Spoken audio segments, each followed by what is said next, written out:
bagaimana kabar kamu hari ini? Ibu berharap kamu tetap dalam keadaan sehat.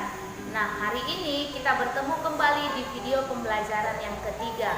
Namun, sebelum kita memulai pelajaran seperti biasa, mari kita berdoa menurut ajaran agama dan kepercayaan kita masing-masing. Doa dimulai.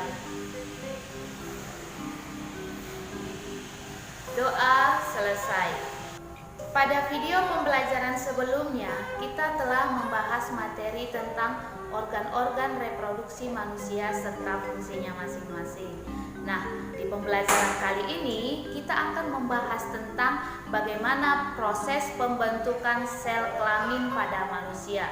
Kalau pada pria itu sering kita sebut dengan istilah spermatogenesis atau pembentukan sel sperma, sedang pada wanita itu kita sebut dengan istilah oogenesis atau pembentukan sel telur.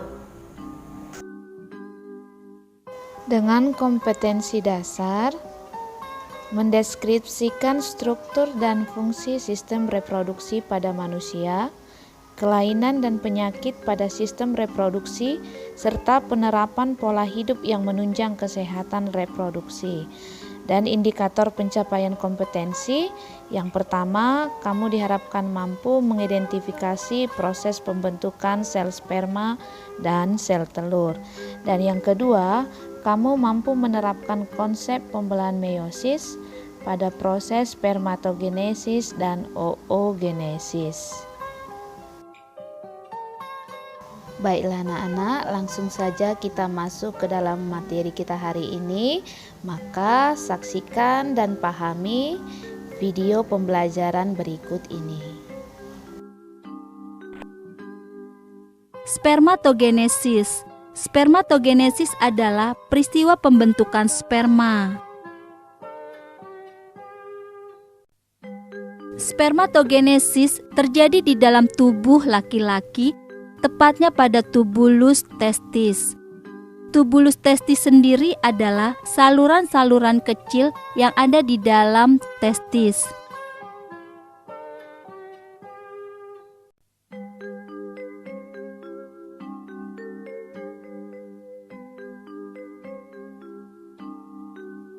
Bahan dasar sperma adalah sel spermatogonium.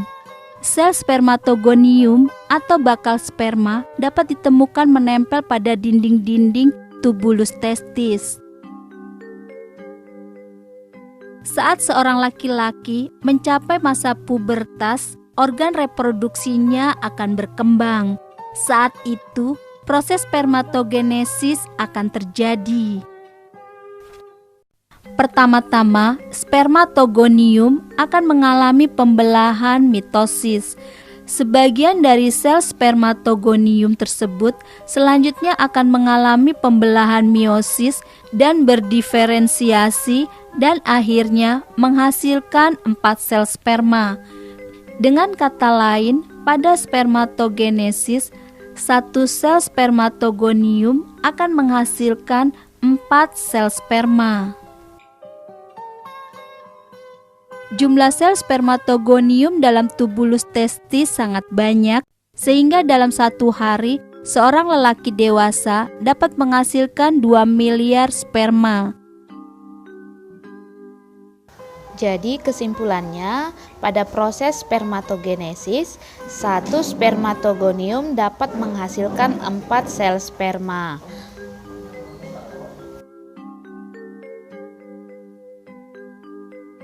Oogenesis adalah peristiwa pembentukan ovum.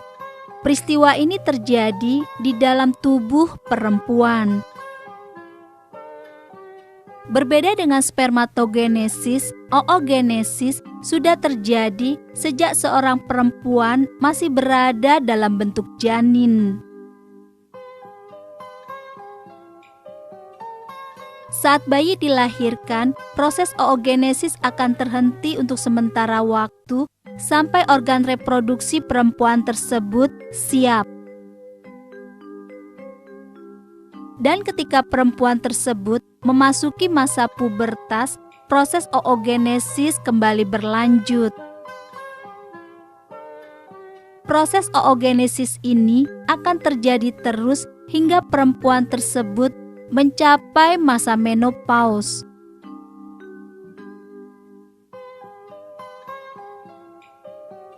Peristiwa oogenesis tahap awal terjadi di dalam ovarium seorang janin perempuan.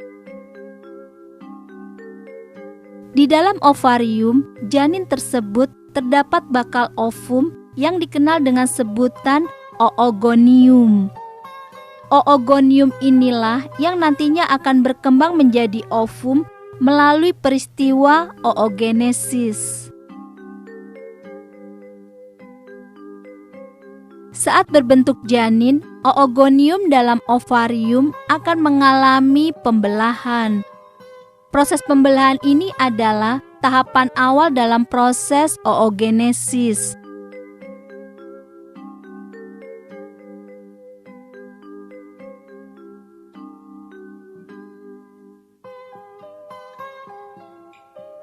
Proses tersebut akan berhenti saat janin sudah menjadi bayi.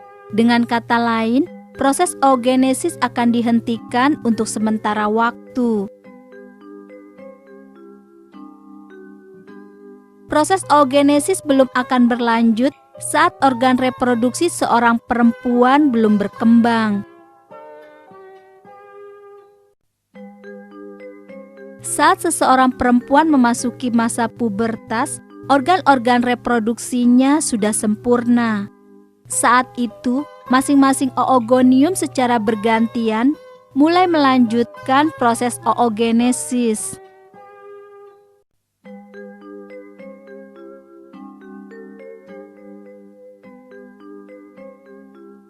Per 28 hari sekali, masing-masing ovarium akan melepaskan ovum, tepatnya oosit sekunder melalui proses ovulasi.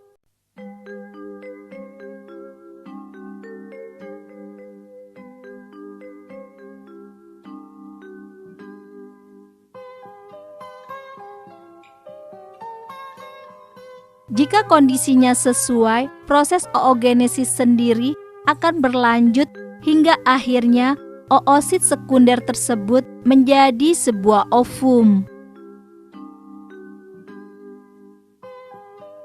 Walaupun mirip, proses oogenesis tidak sama dengan proses spermatogenesis. Berikut ini adalah keseluruhan tahapan dari proses oogenesis.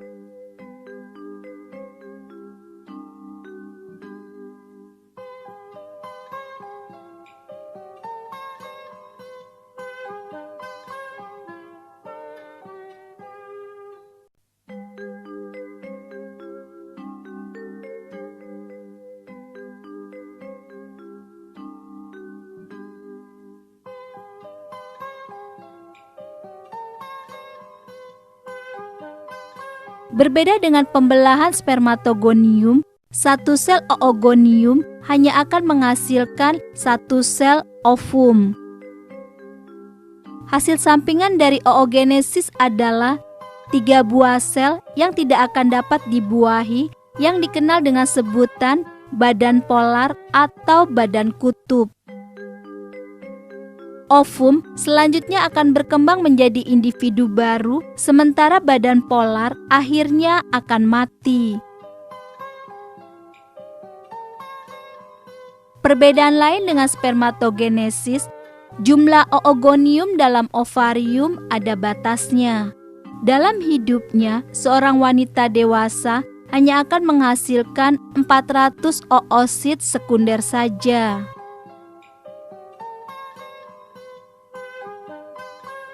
Maka kesimpulannya dalam proses oogenesis, satu oogonium hanya dapat menghasilkan satu sel telur atau ovum saja.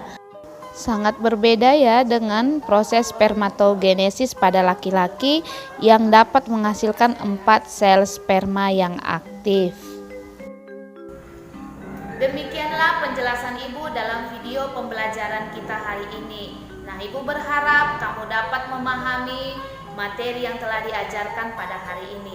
Nah, seperti biasa akan ada soal-soal latihan yang harus kamu selesaikan di dalam double folio. Silakan anak-anak kami selesaikan dengan baik. Pergunakan video pembelajaran yang telah kamu terima.